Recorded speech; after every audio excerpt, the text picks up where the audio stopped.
In this video I'm going to show you how to trim sounds on TikTok application. That's quite simple and easy, so let's begin. And first open up your TikTok and let's tap on that plus button, and here at the very top select add sound option, and let's add some sound. For example, let it be that one. I can tap on that check mark icon, or I can tap on that scissors icon to trim the sound as I want.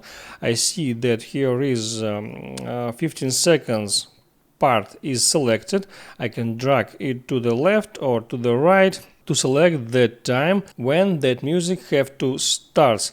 I will select that one, tap done, and here I need to continue creating this video as I normally do, and then let's use camera, tap the check mark, and here on that step I can tap on that trim icon to trim that sound again if I need that.